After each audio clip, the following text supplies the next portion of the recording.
GO 46 తో కాంగ్రెస్ ప్రభుత్వం బీసీల గొంతు కోసిందని తెలంగాణ సాహిత్య అకాడమీ మాజీ చైర్మన్ జూలూరి గౌరీశంకర్ ఆగ్రహం వ్యక్తం చేశారు. కాంగ్రెస్ ప్రభుత్వం నిర్ణయాన్ని నిరసిస్తూ జీవో 46 కాపీలను దహనం చేశారు. బీసీలకు 42% రిజర్వేషన్లు ఇస్తామని గద్దెనెక్కిన రేవంత్ సర్కార్ మాట మార్చి పాత పద్ధతిలో రిజర్వేషన్లు ఇవ్వడం మరోసారి మోసం చేయడమన్నారు జూలూరి గౌరీశంకర్. ఇక తెలంగాణ ఉద్యమంపై చిత్రాలు తీసిన దర్శకులు బీసీలపై కూడా తీయాలని పిలుపునిచ్చారు. కవులు కళాకారులు బీసీ ఉద్యమం కోసం కలం కదపాలన్నారు.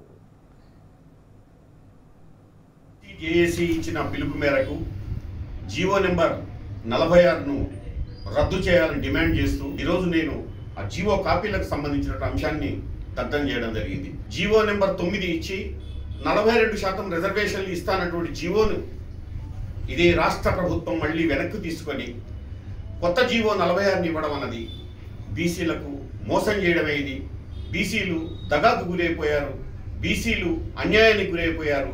ఇది దుర్మార్గమైనటువంటి చర్య. అదే సామాజిక స్పృహ ఉన్నటువంటి దర్శకుల్ని కూడా నేను కోరుతున్నాను, బీసీ ఉద్యమం మీద సగం జనాభాకు సంబంధించిన అంశంపైన చిత్రాలను తీయండి, సామాజిక స్పృహను రగిలించండి.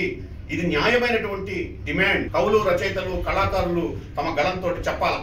ఎవరైతే జరుగుతున్న అన్యాయాన్ని చూస్తూ ఊరుకుంటారో వాళ్ళు కవులు రచయితలు సృజనకారులు అనేటువంటి వాళ్ళు తప్పకుండా తిరుగుబాటు చేస్తారు. సగం జనాభాకు కావాల్సినటువంటి హక్కుల సాధనకై సామాజిక ఉద్యమంలో భాగస్వాములు కావాలని చెప్పేసి ఈ చౌటప్పల్ సాక్షిగా ఈ కవులను రచయితలను నేను కోరుతున్నాను. కాబట్టి ఈ ఉద్యమం ఆగదు, ఈ ఉద్యమం ముందుకు సాగుతుంది. సామాజికమైనటువంటి న్యాయం జరిగేంత వరకు ఆర్థిక రాజకీయ సామాజిక న్యాయాలకు సంబంధించి జేఏసీ ముందుకు పోతుంది. జేఏసీ తప్పకుండా ఈ అంశాన్ని సుదీర్ఘకాలం కొనసాగించాలని, బీసీల హక్కుల సాధనలో ముందడుగు వేయాలని ఉద్యమానికి సంబంధించిన ఒక కార్యకర్తగా నేను కోరుతున్నా.